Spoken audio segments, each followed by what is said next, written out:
Kas sina tead, mida on võimalik ära teha 100 eurose annetusega? Aga lähme vaatame.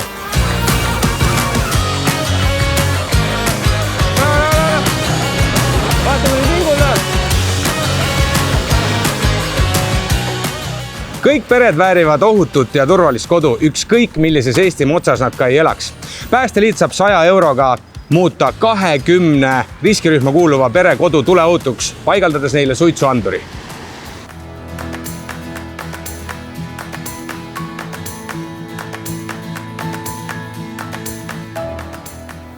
Täna kannatab iga 5. laps koolikiusamise all. 100 euroga saaksime viia kiusamisvaba kooliprogrammi vähemalt 10 õpilaseni veel. Loodame, et kunagi on kõik koolid kiusamisest vabad.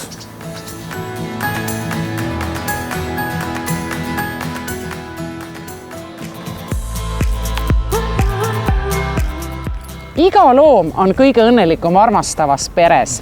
100 euroga saab varjupaikade MTÜ kojuminekuks ette valmistada ühe looma. Neid kiibistada ja ravida ja ikka selleks, et kodudesse jõuaks tugev loom. Kui sinagi soovid head teha, siis helista detsembrikuu jooksul meile Star FM-i hommikuprogrammi. Vali välja südamelähedane teema, ma armastan aidata keskkonnast. Helista meile Star FM-i hommikuprogrammi, anna teada, millise organisatsiooni sa valisid ning Swedbank annetab sellele organisatsioonile 100 eurot. Isegi kui see telefoniliinile ei pääse, sellest ei ole mitte midagi, sellepärast et head saad teha ikka armastanaidata.ee lehel.